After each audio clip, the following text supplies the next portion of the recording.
Vamos lá, vamos entrar nas questões de política, gente. Chegamos nesse momento. A gente tem 3 coisas aqui para repercutir, porque a gente teve a...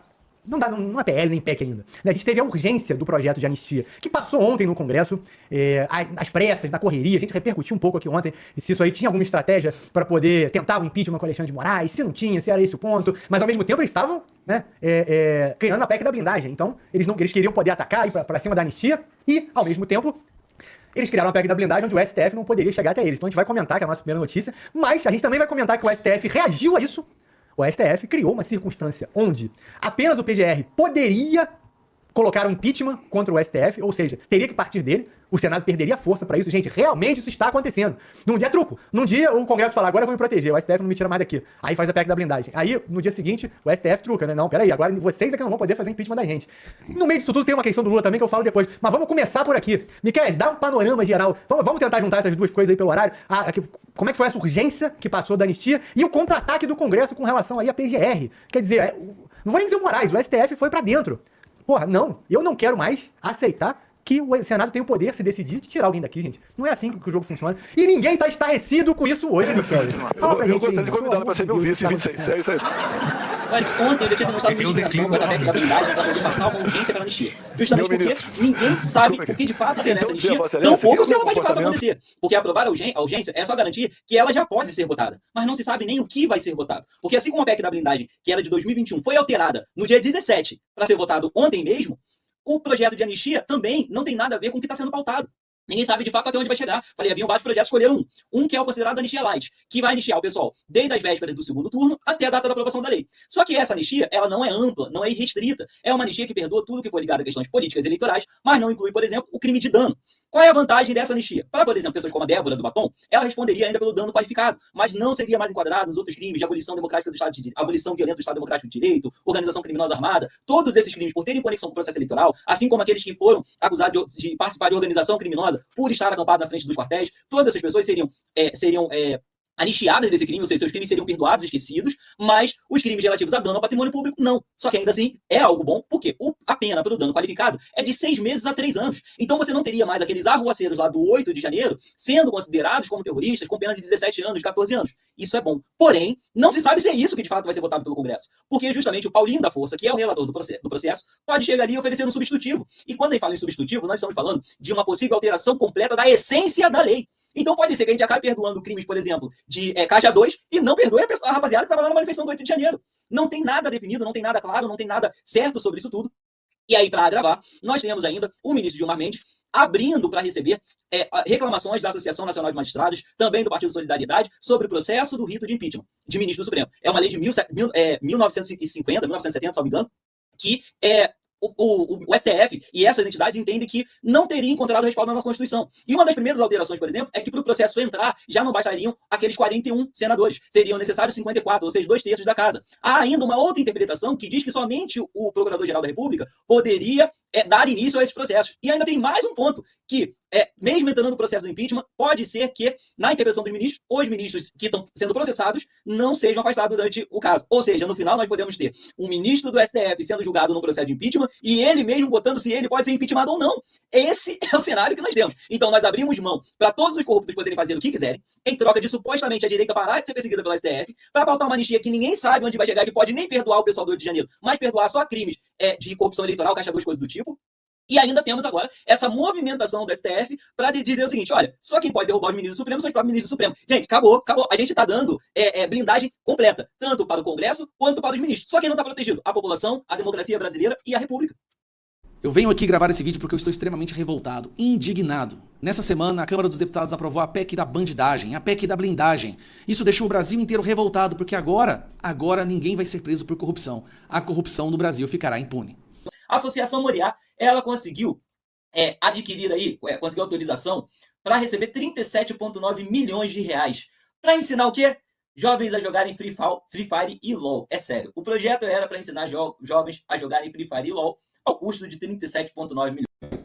E, nesse projeto, além do valor grandioso para ensinar jovens a jogar joguinho de celular, nós temos também que o diretor financeiro da ONG é um motorista e a diretora operacional é uma esteticista.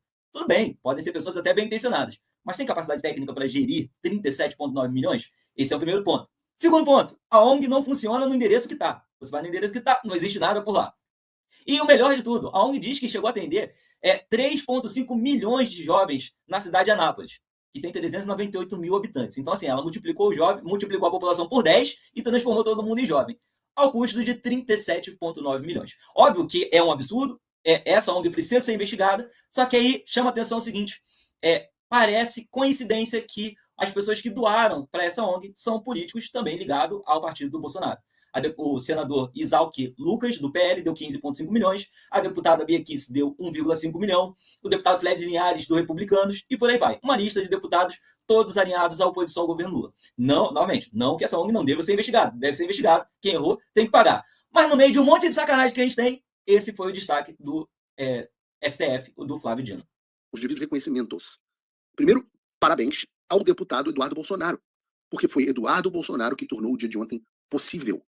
Ora, nós estávamos em uma situação onde a anistia não era sequer discutida. Mota se tornou presidente da Câmara dos Deputados com a promessa de que pautaria a anistia. Foi ameaçado pelo Supremo Tribunal Federal e depois veio com aquela história de comissão especial para discutir, etc, etc. Quantas reuniões foram feitas para pautar o pedido de urgência? O que faz a urgência, para vocês entenderem? A urgência faz com que a anistia fure a fila dos outros projetos e não tenha que passar por comissões, em discussões, etc, etc. Vai direto para a discussão no plenário que vai decidir se aprova ou não aprova.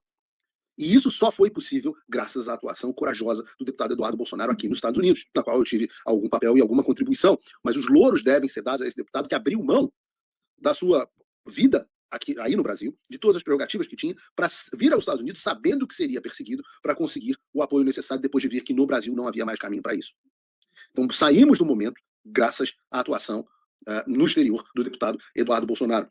Mas domesticamente, vamos chamar assim, dentro do Brasil, nós temos que parabenizar todos os deputados da oposição que foram verdadeiros leões ontem. Leões. Obviamente, não vou citar todos os nomes aqui, mas foram vários deputados com uma atuação importante. O deputado Sóstenes Cavalcante, o líder do PL, o maior partido, fez uma articulação absolutamente impressionante para que o requerimento fosse votado e entregou os votos.